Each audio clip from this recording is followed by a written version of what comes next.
siya sinasapot sa simbahan. Iniwan niyo siya. Wala kang karapatan sabihin yan sa akin. Dahil hindi mo alam ang nangyari sa amin ni Teresa.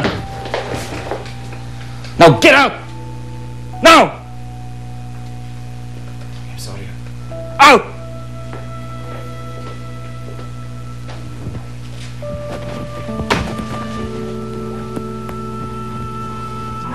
Bumalik ka na sa dati mong kulay.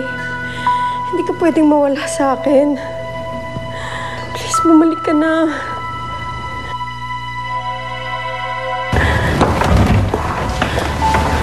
Zoila, anak, hindi ka na kumakain sa kakabantay sa lakdan na yan.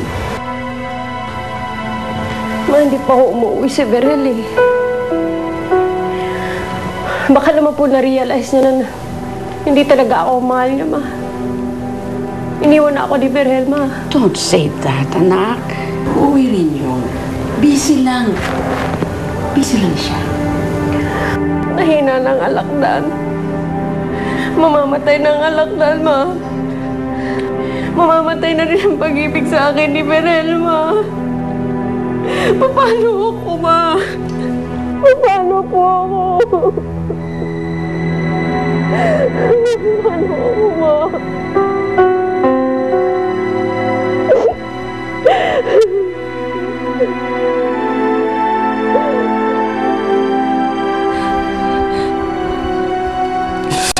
Sorry, Adana. Nagpunta ako dito dahil akala ko mapapagaan mo yung loob ko. Dahil wala nakakaintindi sa amin ni Billy ngayon. Ikaw lang yung taong mapapagsabihan ko ng sama ng loob. Pero mali pala ako. Kasi mas masakit para sa akin na makita kang ganyan. Bilis ka na lang, Adana.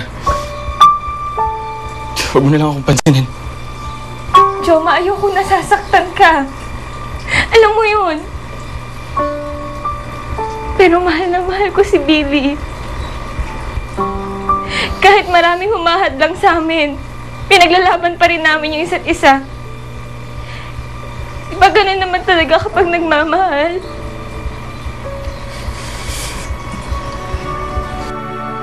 Mahal kita. Pero hindi kita kayang paglaban. Kasi alam kong hindi ka magiging masaya sa akin. Pero sana, Adana, huwag ka na maapektuhan sa nangyayari sa akin. Kasi mawawala rin to.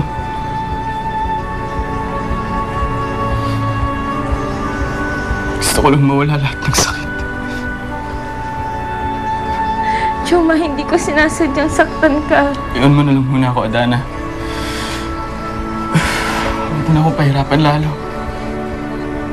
Joma. Umalis ka na, Adana. Ikakasal ka na kay Billy. Kaya sana wag mo na muna akong puntahan dito.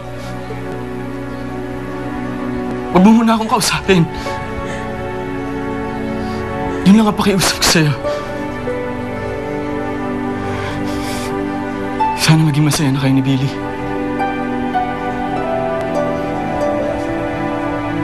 Tulungan mo akong mawala ang sakit. Layuan mo muna ako.